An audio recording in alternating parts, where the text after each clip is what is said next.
Primera de Pedro, capítulo 3, versículo 15. Quiero que me acompañe, por favor, en la lectura de la palabra de Dios.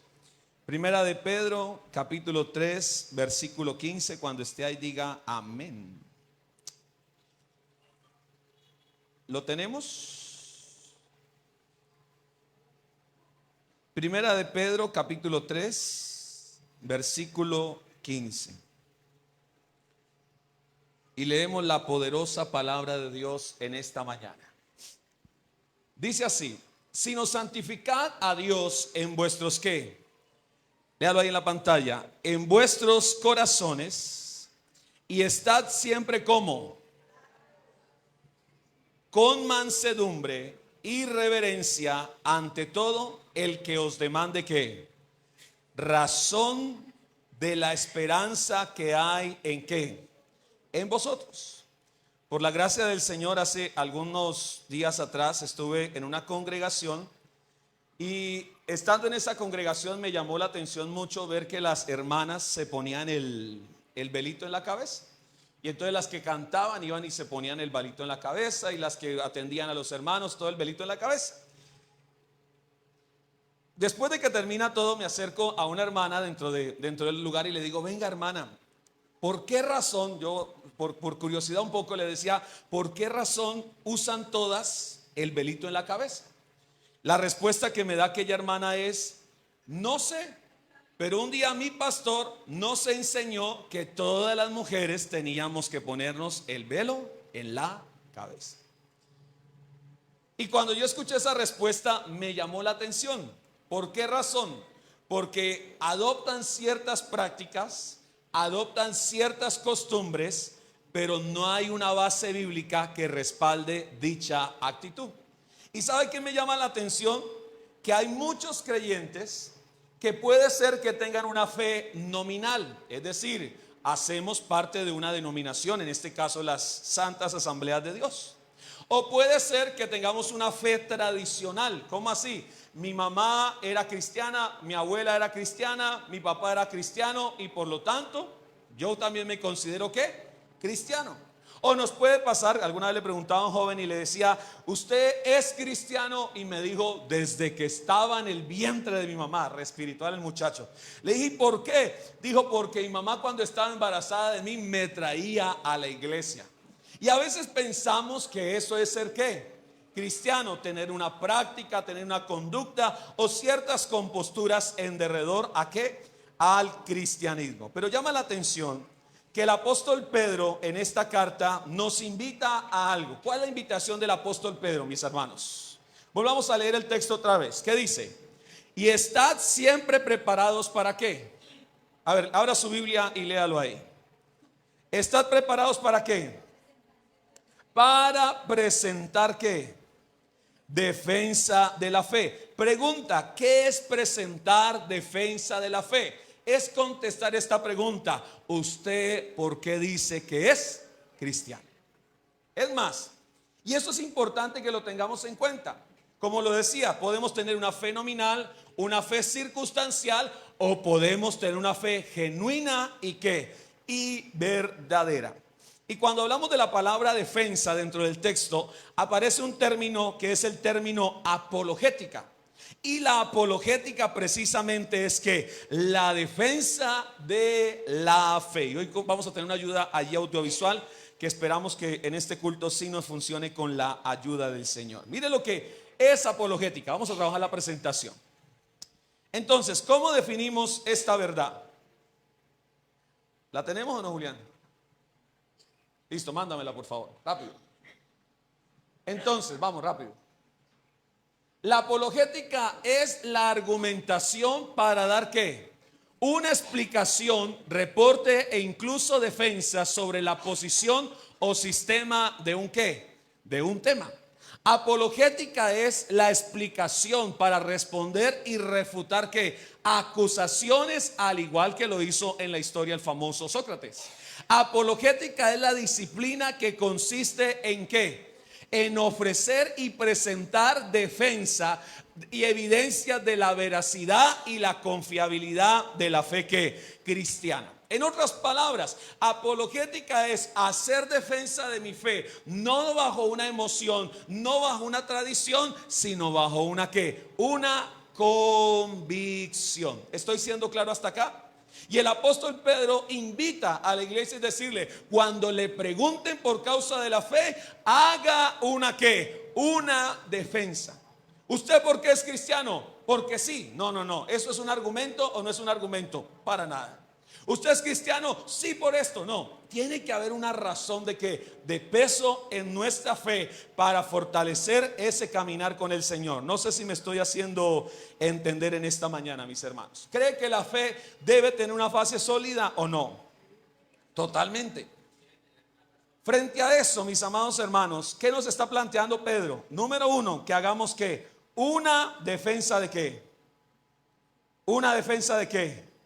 De la fe. Ahora, avancemos un poquito, por favor. La apologética difiere del evangelismo con énfasis, aunque ambos están entrelazados. Escuche esto: el evangelismo explica la verdad del evangelio. ¿Cuál es el evangelio? La buena noticia. ¿Sabe qué hace la apologética? Es la veracidad que corrobora que el evangelio es que es verdad. ¿Queda claro? Entendiendo esta verdad, ¿qué podemos concluir? Además de eso, en otras palabras, el evangelismo explica la verdad del evangelio, quién es Jesús, qué es el pecado y cómo podemos ser salvos de la muerte eterna. La apologética defiende la veracidad y la confiabilidad de esas afirmaciones y brinda una crítica contra las falsas enseñanzas. Pero mire qué más es apologética. La apologética es que es defensiva. ¿Qué quiero decir con esto? Defiende la veracidad y la confiabilidad de las escrituras y es ofensiva. ¿Por qué? Porque ataca las enseñanzas y las cosmovisiones como antibíblicas. Y entiéndase antibíblico como ¿qué? Como todo aquello que es contrario a la verdad revelada por Dios. ¿En dónde? En la palabra. Pregunta: ¿será que estamos hoy en un contexto donde muchas de las creencias y muchas cosas son antibíblicas? Y es en ese escenario donde nuestra fe tiene que estar sólida para que podamos hacer defensa de ella. Y cuando hablamos de atacar, no nos referimos a la violencia ¿qué? Entonces, como usted no piensa igual que yo, entonces nos agarramos de ninguna manera. Es un ataque contra ¿qué? No contra las personas, sino contra la incredulidad que hay en quienes, en las personas. Estoy siendo claro en esta mañana. ¿Qué nos plantea Pedro? Hagan defensa de ¿qué? No es ser cristiano porque sí, no. Hay una defensa argumentativa, pero no buscando atacar a quien ignora, sino buscando ¿qué? Enseñar y corregir. Pero ¿qué más tenemos allí? Por favor, avancemos. En otras palabras, es un compromiso donde lo que se busca es destruir del corazón y de la mente de las personas las mentiras que Satanás ha puesto ¿en dónde? En el corazón. ¿Queda claro? La pregunta entonces: ¿para qué estudiar la palabra? ¿Por qué profundizar en la palabra? La Biblia dice en Juan 8:32: y conocerán la verdad y la verdad los hace ¿qué? Pregunta: ¿libres de qué? Libres de la mentira. ¿De qué más? Del engaño.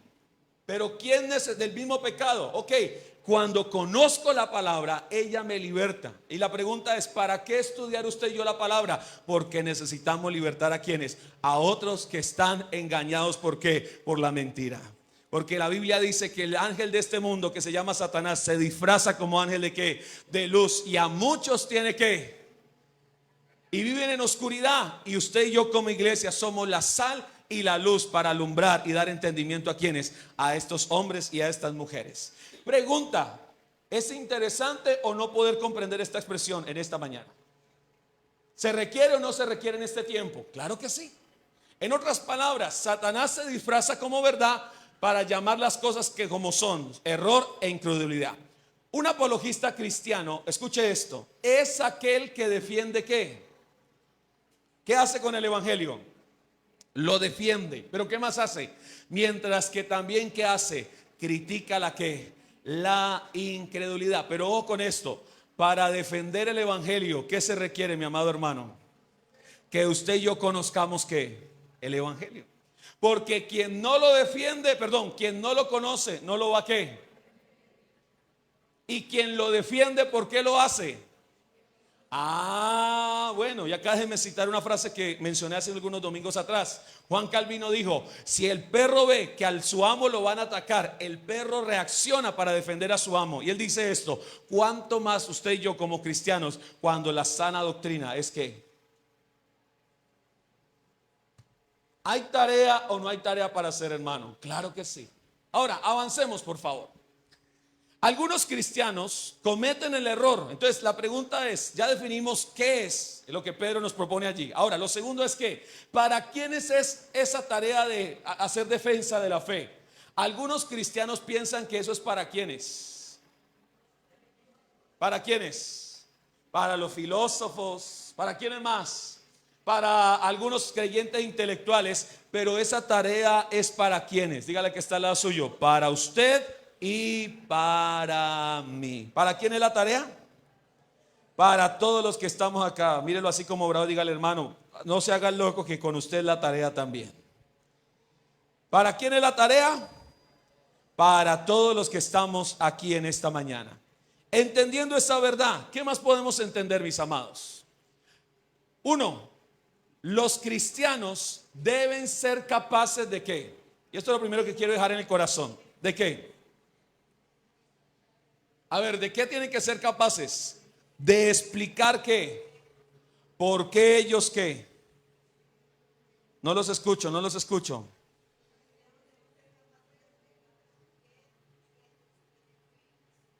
¿Por qué tenemos que ser capaces entonces? De explicar qué. El por qué usted qué. Usted pregúntele al que está, dígale, y esto es importante: ¿por qué usted es cristiano?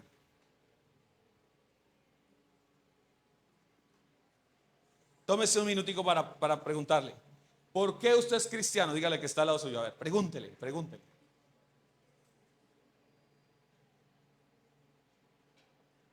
No me mire a mí, mire el que está al ladito suyo. ¿Por qué usted es cristiano?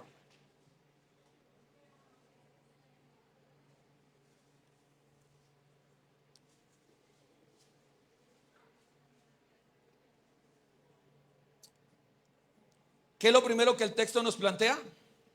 El cristiano debe ser capaz de explicar qué. ¿Por qué tiene fe en quién? Jesús. Estoy en el colegio, ¿por qué soy cristiano? Estoy en la universidad, ¿por qué soy cristiano? Estoy en el lugar de trabajo, ¿por qué soy cristiano? ¿Y sabe qué llama la atención? Que muchos no saben ni por qué son ¿qué? Cristianos. Pero alguien que tiene claridad debe definir por qué es ¿qué? Cristiano. O simplemente no lo es un simpatizante, pero todavía no está identificado como un verdadero ¿qué? Cristiano. En ese sentido, hermano, los cristianos deben ser, ¿qué es lo que Pedro dice a la iglesia? Presenten defensa de ¿qué? ¿En qué escenarios? ¿En qué lugares? Donde quiera que ¿qué? ¿Vamos entendiendo esto? ¿Por qué usted está convencido que hay vida después de la muerte?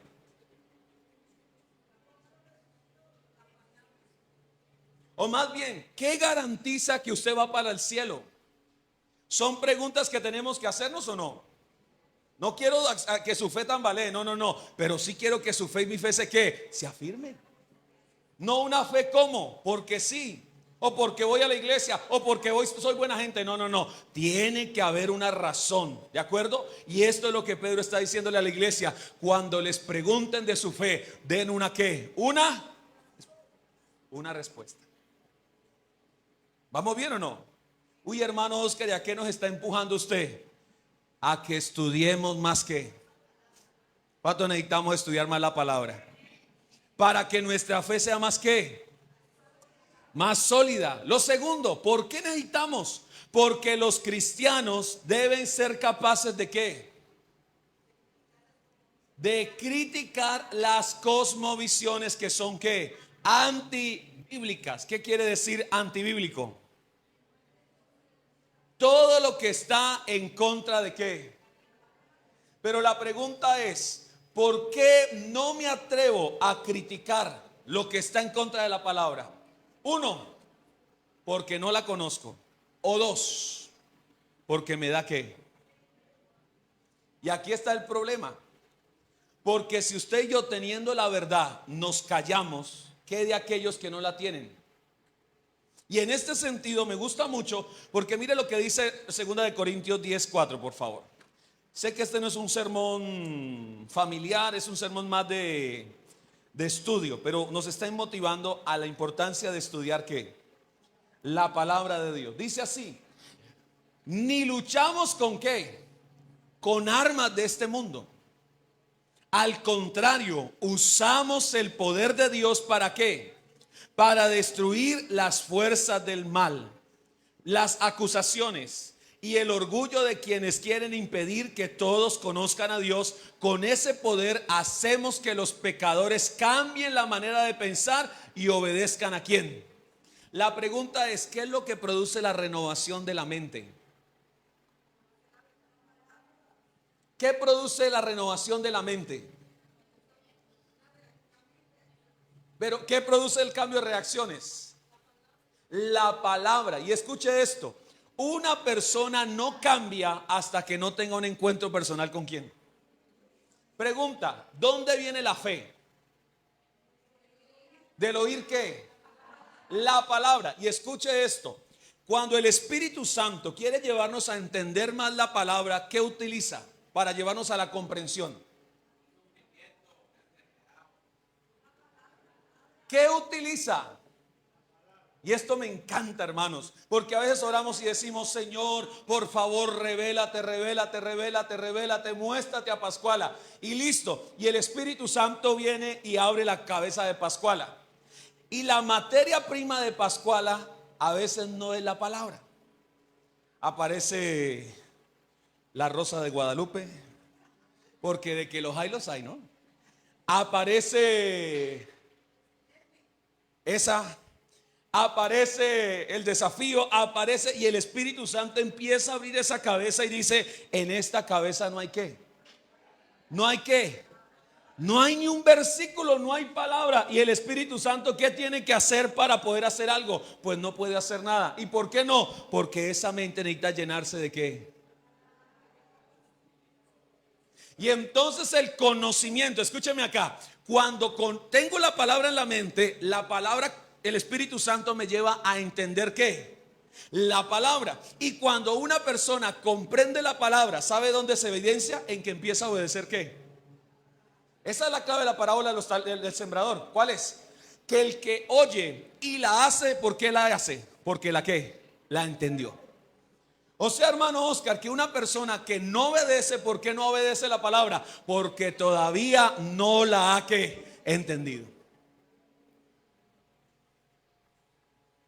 Pero el que la oye y la hace, ¿por qué lo hace? Porque entendió. Ah, ok. La fe se nutre con el oír ¿qué? La palabra. Y ese conocimiento produce ¿qué? Comprensión. Y esa comprensión ¿qué produce? Un cambio en la conducta. Y ese cambio en la conducta genera un compromiso ¿con quién? Y cuando una persona comprende la palabra de Dios, no hay que pedirle que se comprometa. Él solito se compromete. ¿Sabe por qué? Porque la palabra afectó su vida.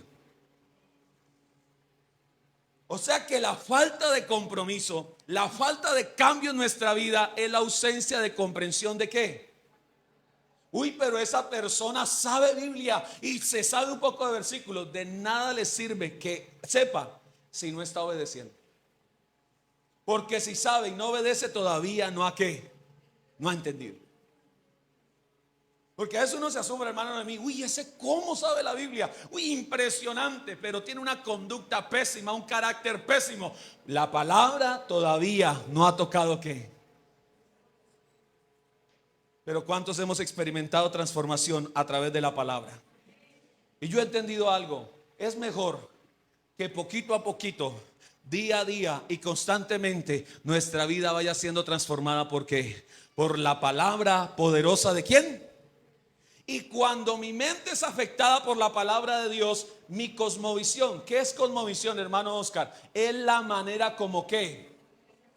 Como vemos las cosas. En otras palabras, una persona que tiene a Cristo, ¿cómo ve el mundo? Una persona que no tiene a Cristo, ¿cómo ve el mundo? ¿Sí o no? El que no tiene a Cristo ve el mundo y el pecado como algo que normal. Pero el que tiene a Cristo, su cosmovisión es totalmente ¿qué? ¿Sabe cuál es el peligro? Que usted salga hoy a las 12 del mediodía de este lugar y tenga la misma cosmovisión que tienen los que no tienen a Cristo.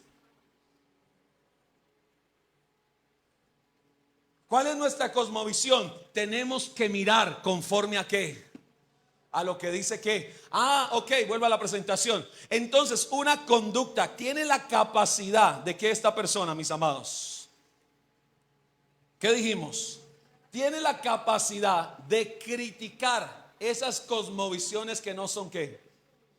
Que son, pregunta, pero el criticar esas cosmovisiones, ¿qué pueden generar para usted y para mí?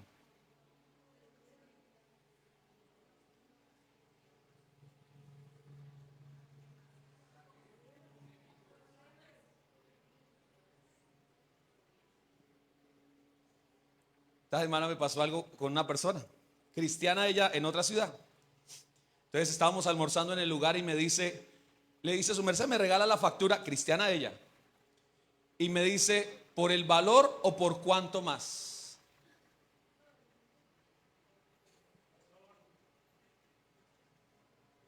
¿Sí me hago entender?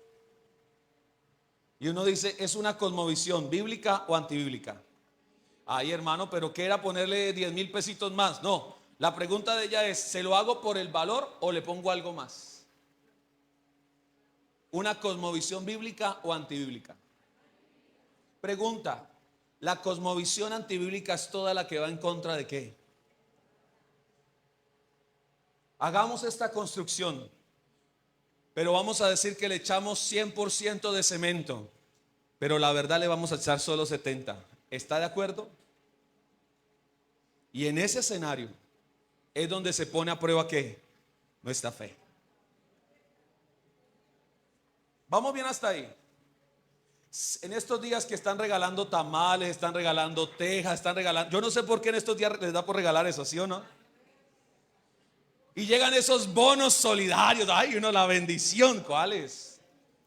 Y de pronto y el que nunca lo había saludado, ¿no le ha pasado en estos días que en estos días sí lo saludan? Ay, su merced, y el abrazo y no sé qué, y uno vea pues lo que hace un voto, pero bueno, dejémoslo ahí para no herir susceptibilidades. Pero cuando uno mira eso, hermano, en esos escenarios, ¿van a venir propuestas o no? Colabóreme y podemos estar. Pues eso es como cuando usted va por la carretera y el policía le dice, señor, mire, no tiene los papeles el día, pero hay 100,000 maneras de arreglar este problema. Y usted como es cristiano le dice, ay, señor policía, yo tengo 100,000 razones para arreglar este problema. ¿Y qué hace uno? ¿Eso está en una cosmovisión bíblica o antibíblica? ¿Cree que necesitamos tener una cosmovisión como? Pero ¿en qué problema me puedo meter por no arreglar el problema de las 100,000 razones que de pronto le pueden inmovilizar qué? Pero en este escenario, hermano, ¿por qué hacer defensa de nuestra fe? Porque eso hará que nuestra luz brille en un mundo corrupto. No sé si me hago entender. Eso hará que la integridad, que la justicia y la rectitud brillen en un mundo plagado ¿por qué? Por la corrupción, por la injusticia. Y el Señor Jesús dijo, y mirarán vuestras obras y glorificarán a quién. Y que usted no tenga que hablar porque sus hechos hablan, porque sus conductas son no antibíblicas, sino que bíblicas. ¿Cree que necesitamos eso o no, mi amado hermano? Y nos vienen situaciones muy, muy particulares en ese escenario. Entonces, todos los cristianos en la iglesia, ¿qué deberían tener? Enfrentarse en sentido crítico a las verdades, no qué. Pero eso nos mete en problemas. Es que así dicen los pensamientos, así dice el progresismo, así dice la ideología, así dice esto. Sí, pero así dice la palabra. ¿Y eso qué nos puede traer? ¿Cuántos están dispuestos a meterse en problemas por causa de mantenernos en la palabra de Dios? Me gusta que no se emocionen tanto. ¿Por qué? Porque el defender la verdad nos va a meter en qué? Problemas. ¿Vamos bien o no? Ahora sí, ¿cuántos quieren meterse en problemas por causa de glorificar y honrar al Señor? Piénselo bien, piénselo bien. Entonces tiene esa capacidad de criticar. Y ojo con esto. Todo cristiano está llamado a militar, desafiando y criticando las enseñanzas que se oponen a qué, a la verdad sobre la persona y la obra de quién. Y por ahí va a aparecer una secta que dice: no, Jesús no es el Hijo de Dios, Jesús simplemente es un profeta. ¿Sí van a entender? Por ahí salió un presidente, se me olvidó, diciendo una barrabasada en estos días, que Jesús era de no sé dónde. Y uno dice: ¿qué locura es eso? Dicen que el Espíritu Santo no es alguien, sino que es que algo, que es simplemente una fuerza. Pregunta: frente a esos argumentos, ¿debemos tener una respuesta o no? Para que nuestra fe sea ¿qué? Sólida. ¿Vamos bien o no, mis hermanos? Los veo como asustados, pero sigamos mejor. Entonces, como cristianos necesitamos avanzar, hacer avanzar la verdad de qué, del evangelio, cortando la maleza de las mentiras y falsos supuestos que desordenan la visión de qué, del evangelio. Es decir, la defensa de la fe trae luz a los que están en qué, en oscuridad. El callarnos frente a la fe deja en oscuridad a los que están en qué, en oscuridad. ¿Es nuestro reto o no es nuestro reto? Avancemos entonces, mis hermanos. Los cristianos, ¿qué deben usar? Léalo conmigo. Sus mentes e intelectos, ¿para qué? Pregunta: ¿la fe es ciega? ¿Sí o no?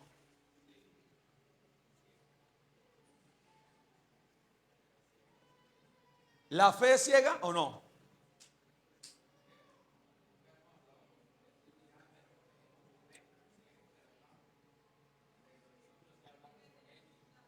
¿Qué dicen? Y esto es interesante. La fe se activa con el conocimiento de qué. Y el conocimiento es qué. ¿Afecta o no afecta a la mente? ¿Ve lo interesante? O sea que una persona que conoce la palabra, ¿qué fortalece en su vida? La fe. Note que Jesús, ojo con esto, en Lucas capítulo 18, el Señor Jesús, terminando el relato de la viuda y el juez injusto, ustedes yo sé que lo han leído, ¿se acuerdan de eso? Jesús cierra con una frase: cuando el Hijo del Hombre regrese, ¿cuál es la pregunta de Jesús? ¿Habrá qué? ¿Fe en la tierra? Y la pregunta es: ¿por qué Jesús dice que si habrá fe?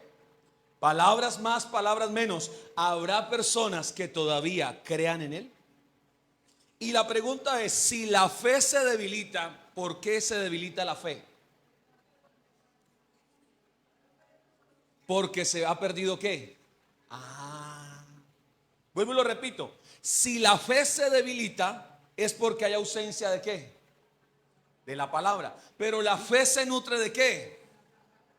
De la palabra. Entonces, es importante entender que su mente debe ser afectada por la palabra de Dios. Mire lo que dice Mateo 22:37. Y yo quiero que entendamos cuál es el corazón en la Biblia, porque a veces que pensamos que el corazón es aquí. ¿Qué dice Mateo 22:37? Si usted lee en la versión del 60, dice: amarás al Señor tu Dios con todo tu ¿qué? Con todo tu corazón, con todas tus fuerzas. Pero mire lo que dice acá en esta versión: ama a tu Dios con todo lo que ¿qué?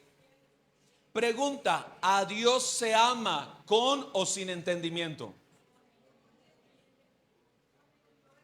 ¿A Dios se le ama con o sin entendimiento? Entonces la pregunta es: ¿el amor es una emoción? ¿Qué es el amor? Y usted toma una decisión cuando tiene que comprensión y entendimiento. En otras palabras, lo que me lleva a amar a Dios es el entendimiento de ¿qué? De la palabra. Mire lo que dice Proverbios 4:23, que es un versículo que también lo hemos leído. ¿Qué dice Proverbios 4:23? Sobre todas las cosas, la 60 dice, póngamelo en la 60 y miremos esta. Dice así: sobre toda cosa guardada, guarda tu ¿qué? Ahora lea conmigo en esta versión. Vea lo que dice. Sobre todas las cosas, cuida ¿qué? Porque ella determina ¿qué? ¿Cuál es el órgano más poderoso del ser humano? ¿Cuál es? La mente. Por eso usted completa esta palabra: físicamente, emocionalmente, económica, espiritual. Todo está ligado con ¿qué? O sea que la fe afecta o no afecta a la mente. Y aquí viene lo interesante. ¿Por qué estudiamos los jueves? Porque al estudiar la palabra, mi conocimiento crece y eso fortalece mi ¿qué? Mi fe. Porque no creemos porque sí, sino creemos porque hay una ¿qué? Una comprensión. Por eso cuando una persona no estudia la palabra, ¿lo engañan fácilmente o no? ¿Y por qué lo enredan tan fácil? Porque no conoce ¿qué? Pero cuando alguien la conoce, ¿qué dice? Eso que está diciendo, así no es. A mí no me eche cuento porque lo que usted está diciendo de esa manera no lo es. Recapitulemos entonces. ¿Para quiénes es esta tarea de hacer defensa de la fe? Número 1, el creyente debe tener la capacidad de, ¿qué dijimos? A ver, recordémoslo. Defenderla. Segunda, por la E. A ver, regálame la presentación. La número 1, vea lo que dice. Debe ser capaz de explicar por qué tiene la fe en quién, en el Señor. Número 2, ¿qué dijimos? Criticar ¿qué? Ok, ¿y por qué la puede criticar? Porque tiene ¿qué? Muy bien, muy bien. Número 3, los cristianos deben usar ¿qué? Hay un libro que se llama, de John Stott, que se llama Creer es pensar. Se lo recomiendo, es delgaditico, como 50 páginas. Pero se llama Creer es pensar. Y él hace una defensa de eso y dice, para creer se necesita usar ¿qué? La mente. ¿Avanzamos o paramos ahí? A ver, sigamos. ¿Qué más hay? ¿Qué más hay? Entonces, parte del discipulado de un cristiano debía ser ¿qué? Amar ¿a quién? A Dios. Es decir, usar el intelecto y la mente y el discipulado y la apologética. Ser discípulo, escuche esto, no implica que usted deje el cerebro en la puerta. Entre acá. No, venga con su cerebro, porque va a ¿qué? Mire, hay cosas, hermano, que nunca entenderemos de Dios. Eso debe ser claro. Pero hay cosas que el texto bíblico sí nos permite responder. Yo siempre le hago preguntas al texto como, bueno, ¿y por qué dice eso? Tiene que haber una razón. Como el caso con el que empecé. Los hermanitos se ponían el velo y la Biblia de hecho dice que se pongan el velo. Pero ¿por qué la Biblia dice eso? Y eso hay que preguntarle a la Biblia. No, está escrito y porque escrito está, así queda. No, hay cosas que podemos preguntarle a quién. Oye, hermano, ¿y dónde me enseñan eso? Todos los jueves a las 7 de la noche hay un seminario bíblico en este lugar. Ser discípulo. Uno de los apodos de la Reforma, ¿cuál era? Toda verdad es verdad de quién. Y este mes también estamos celebrando el mes de la Biblia, el día de la Biblia, pero un año más de la Reforma Protestante. Sigamos, por favor. Los cristianos a lo largo de la historia, ¿sabe qué han utilizado, hermano? La apologética, el defender la fe para la gloria de quién. Para la gloria de Dios. Miremos algunos textos rápidamente. Acompáñeme allá. Hechos capítulo 6, versos 17. Hechos 17. ¿Qué dice? En la sinagoga hablaban con los judíos y con los no judíos que amaban ¿a quién? A Dios. También iba todos los días al mercado y hablaba con los que se encontraban ¿a dónde? Allí. Versículo 19.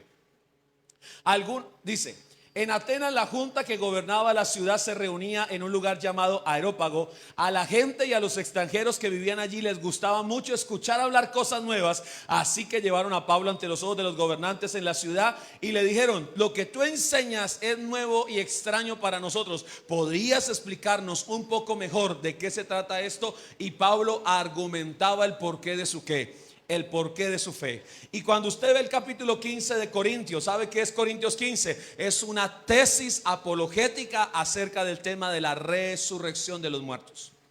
Porque empiezan a decir: la resurrección no existe, la resurrección es una mentira. Y el apóstol Pablo argumenta de manera textual y anexa a su argumento esta evidencia que el capítulo 15 nos habla acerca de la resurrección. Y estamos leyendo en estos días Hebreos que nos ha dicho esto: el Antiguo Testamento fue esto, pero Cristo es que es superior, es por encima. Y eso argumenta a través de la historia de la iglesia, otro elemento clave. Entonces, la iglesia primitiva lo usó, pero también la historia de la iglesia reciente nos cuenta.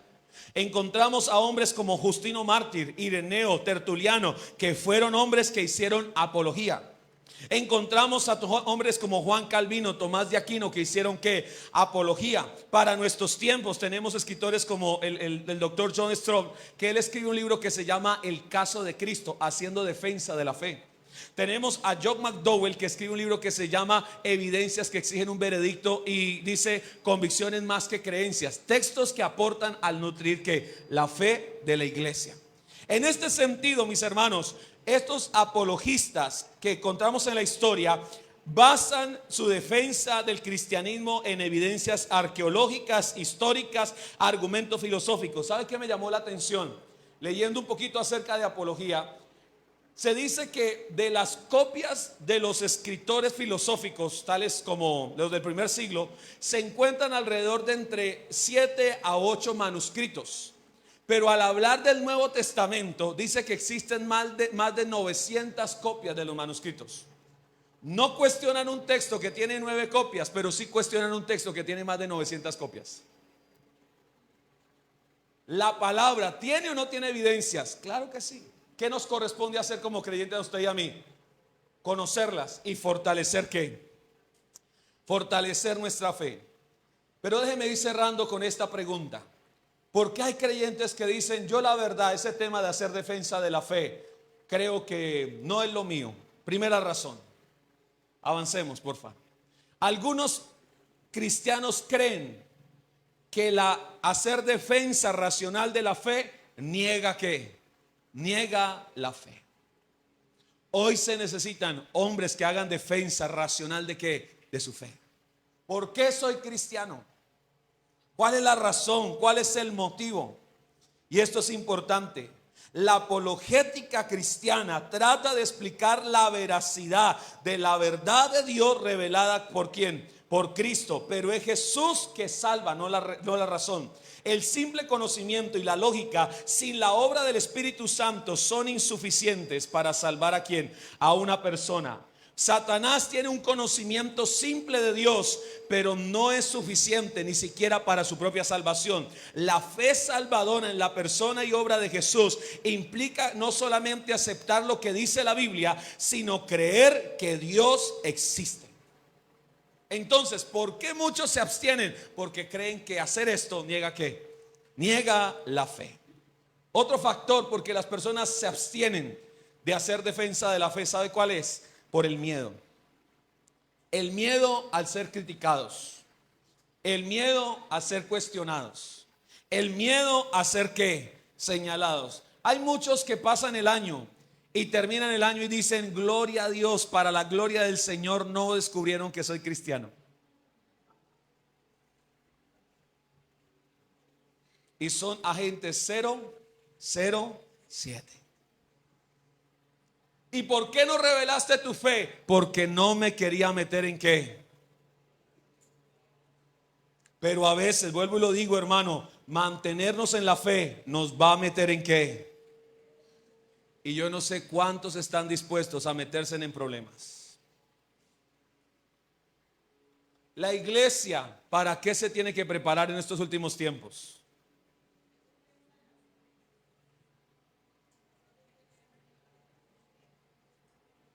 Nuestra mirada está puesta en el mundo hacia qué país. Ya usted lo sabe, ¿sí o no? Y uno de los entes que apoya ese país se llama ¿qué? La iglesia. Y si ese país está en la mira, la iglesia también está en ¿qué? Y la iglesia se tiene que preparar frente a los desafíos que se están viniendo y lo que se está por venir. Y un cristiano que no tiene una cosmovisión bíblica sólida, y me encanta lo que dice el texto bíblico, porque dice esto: vendrá el tiempo donde los padres entregarán a quienes. ¿Qué es eso? Por causa de la fe habrán situaciones, y muchos, al no verse afectados por esa situación, van a decir: yo no soy cristiano, mi papá es el cristiano, llévenselo a él, a mí déjenme sano. Y muchos negarán ¿qué? La fe. Dígale que está al lado suyo: preparémonos para lo que se viene, porque el Señor pronto ¿qué? Pero no vendrá sin que haya ¿qué? ¿Vamos bien hasta ahí o no? Ahora, un cristiano wichi wichi, ¿cree usted que se va a hacer matar por el Señor? ¿Qué es un cristiano wichi wichi? Esos cristianos medio ¿qué? Que son medio cristianos y medio mundanos, esos no. Pero yo creo que aquí hay cristianos verdaderos, amén. Hombres y mujeres que están dispuestos para llegar hasta el final de esta carrera. ¿Con quién? Con el Señor Jesús. Aunque no diga amén, yo lo creo. Bien, sigamos mejor entonces, hermano Oscar. Deje pone pesado, hermano Oscar. Entonces, rápido. Número 1, ¿por qué hay gente que se abstiene de esto? Porque no quieren ¿qué? ¿Por qué se abstienen de esto? Niegan el papel de la fe, piensan esto. Número 2, aunque los creyentes temen lo que otras personas pueden ¿qué? Pero ¿sabe cuál es la tercera razón por qué hay muchos cristianos que no fortalecen su fe? Por un problema. Tienen una ¿qué? Son intelectualmente ¿qué? Perezosos. No les gusta ¿qué? Estudiar. No les gusta ¿qué?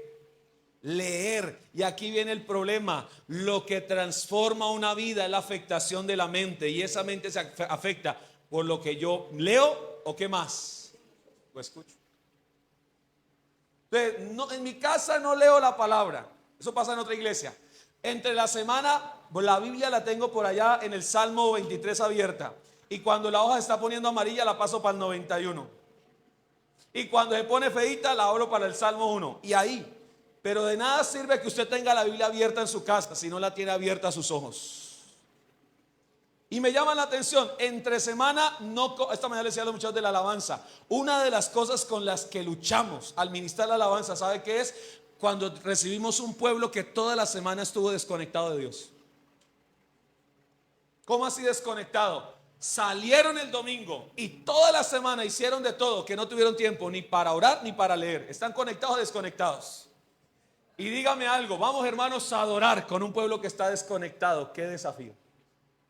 Y hay que decir: Señor, que los hermanos estén sensibles, que sus corazones estén dispuestos para que puedan ¿qué? Adorar. Entender esta verdad. Entonces, y aparte de que entre semana no leen la Biblia, ¿sabe qué llegan a hacer al culto? Dizque a dormir. Dígale que está al lado suyo, dígale: póngase serio, hermano. ¿Por qué? Desconectados. ¿Y qué hacemos? No, ese ambiente del culto es tan glorioso, hermano. Y ahora que pusieron un ventilador en la cabeza, uno siente ahí el arrullo. No.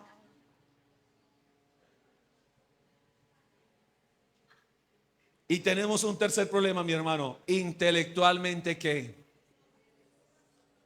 ¿Cuántos tenemos que disciplinarnos? Que usted diga: me voy a leer la Biblia, voy a leerme este capítulo, voy a leerme y voy a trabajar ¿en qué? En esa dinámica. Hermanos, para cerrar ya, porque sé que tenemos que ir a almorzar ustedes. Bien, Entonces, razones detrás de las cuales un cristiano se esconde. Piensa que la apologética niega la fe. Número dos, temen que otras personas lo pueden que criticar. Y aparte de eso, intelectualmente que perezosos. Yo le voy a pedir un favor, haga un ejercicio. Mire, hágalo por simplemente ejercicio. Conéctese en su casa 2 horas a Facebook y luego intente leer la Biblia si puede. ¿Puede leerla o no puede leerla? Mire, ¿sabe qué ocurre? Hay un bloqueo porque la mente está ¿qué?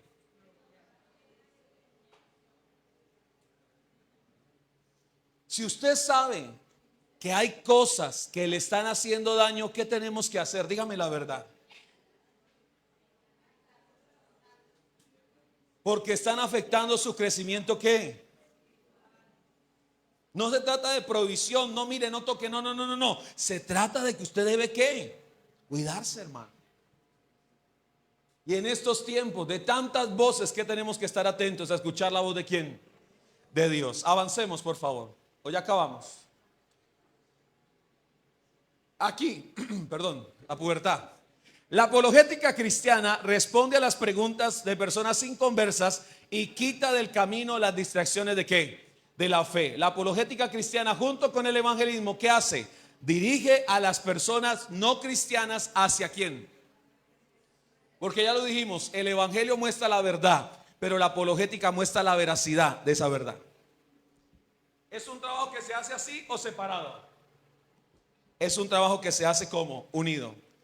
Ahí terminamos o hay algo más. ¿Ya? Ok. En ese sentido, la invitación del apóstol Pedro, ¿cuál es? Hagamos defensa de ¿qué? De nuestra fe. ¿Cuántos tenemos que trabajar en eso, hermano?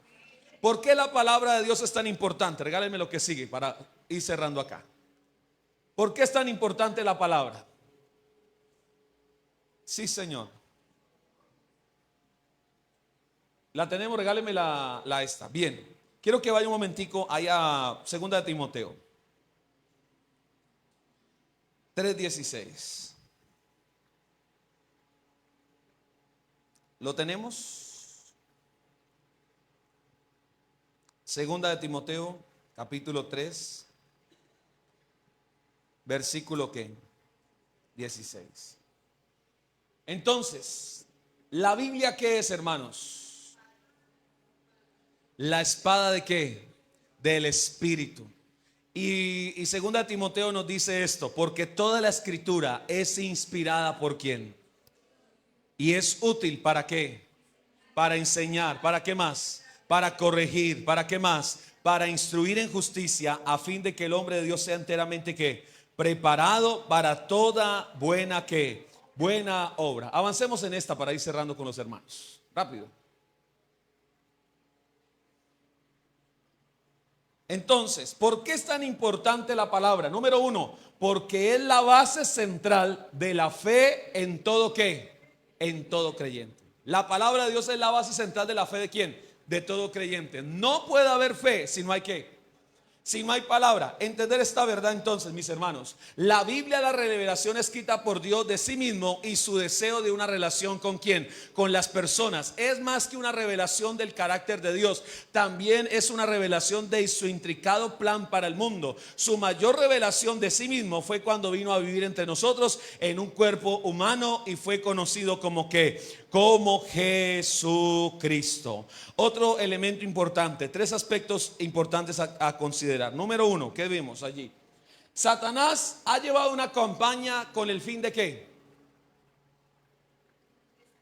Desacreditar, desvirtuar ¿qué? La palabra de Dios. Gracias. La Biblia es nuestra base dada por Dios ¿para qué? Para la fe, la doctrina y la práctica. De ahí se fundamenta nuestra fe. Número 2, para entenderlo, la iglesia solo puede ser ¿qué? Fiel a la palabra de Dios cuando su pueblo sabe lo que se ¿qué? Lo que se enseña. Y 3, el estudio de la palabra de Dios es esencial ¿para qué? Un creyente que no estudia la palabra, ¿es un creyente saludable o desnutrido espiritualmente? Totalmente. Avancemos rápidamente acá. La autoridad que posee. Entonces, lo primero que tenemos que entender, ¿por qué es tan importante la palabra? Porque es la base central de ¿qué? De la fe. Número dos, por la autoridad que ella ¿qué? Ella posee. ¿Qué dice? Jesús es nuestro mejor ejemplo de la dependencia de la palabra de ¿quién? De Dios. Estos días me ha encantado que hemos estado leyendo Proverbios, ¿sí o no? Y una de las cosas que dice Proverbios, ¿sabe qué es? Que la sabiduría y la inteligencia sean tus ¿qué? Tus amigos. Antes de buscar consejo en otros, vaya al consejo de ¿qué? De la palabra. ¿Qué dice Dios? Jesús basó las enseñanzas en las escrituras del Antiguo Testamento y se refirió a ellas con frecuencia para ejemplos históricos. Jesús usó las escrituras después de su muerte y en su resurrección. Debemos entender algo: la Biblia sigue siendo el libro más ampliamente publicado y leído en todos los en todos los tiempos. Satanás, ¿qué ha intentado hacer con la Biblia? Destruirla. Pero en medio de eso también ha tratado de destruir la fe de ¿qué? De la gente al quitarle ¿qué? La palabra. Hay países donde no pueden tener este libro así impreso. Esto, y que estemos acá hoy, es un privilegio para nosotros. Hay países en el mundo donde esto ya no se puede hacer. ¿Sabe dónde se están congregando hermanos en el mundo? A esta hora en cuevas, en cavernas donde nadie los vea ni los escuche. Y la palabra, ellos no pueden llegar con la Biblia acá. ¿Sabe qué hacen ellos? La palabra no la tienen escrita, la tienen memorizada. Y en medio de esos ambientes, ¿por qué han permanecido firmes en la fe? Porque han guardado la palabra. Un ejercicio: memorícese por menos a la semana un versículo de la Biblia. Al pasar el año ya se sabe 48 versículos. Pero tenemos que trabajar. Es más, para aquellos que dicen, hermanos, se me olvidan las cosas, haga el ejercicio de la memorización. Una de las cosas que trabajan para las personas que sufren de Alzheimer, ¿sabe qué es? Trabajar en el ejercicio de la memoria. ¿Y la memorización de la palabra es fundamental o no? Claro que sí. ¿Qué más tenemos? A ver, rápido, por favor. El poder de la transformación. Entonces la palabra tiene poder en sí misma, en la base, tiene autoridad, pero también la palabra que hace transforma vidas, transforma familias, transforma sociedades. Los regímenes opresivos afirman que las enseñanzas de Jesús no son compatibles con sus doctrinas. Otra verdad: en los países, rápido, en los países donde las Biblias son escasas, los pastores tienen el dilema de a quiénes compartir la Biblia de manera inicial. Me llamó la atención cómo en países comunistas discipulan los niños. Y entonces el profesor en el colegio le dice al niño: si usted ve a su papá que se arrodilla y empieza a mover los labios y cierra los ojos, nos avisa.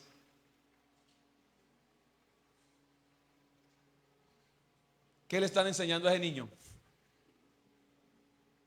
Y el niño ve al papá haciendo eso y ¿qué dice? Profe, mi papá hizo eso. Y de inmediato dicen, ese es un cristiano. Y hoy están usando estrategias para perseguir ¿a quiénes? A los cristianos.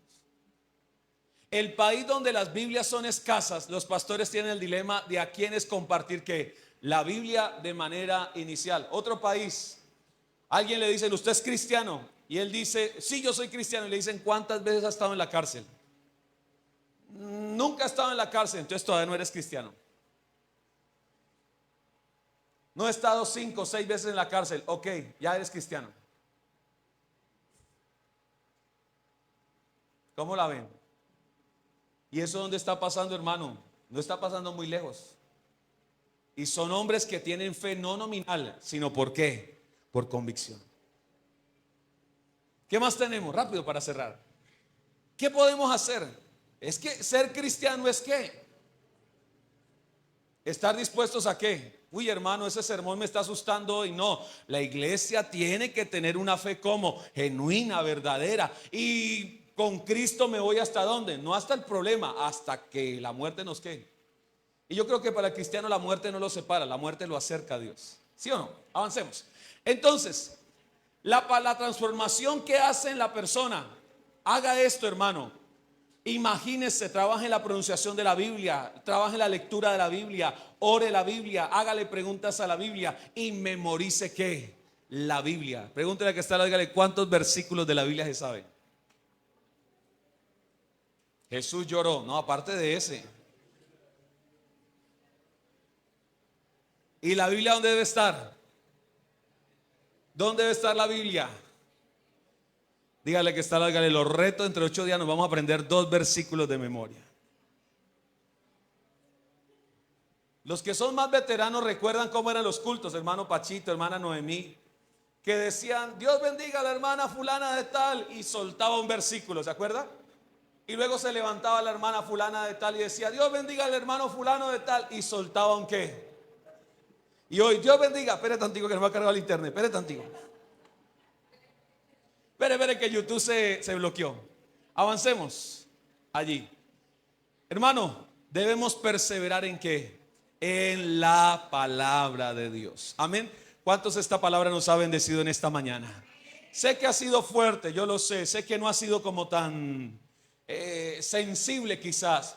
Pero hermanos, tenemos que hacer de nuestra fe algo genuino, algo verdadero, algo sólido, algo contundente, algo convincente. Con el Señor no se puede nada como a medias. Con el Señor es que todo o nada.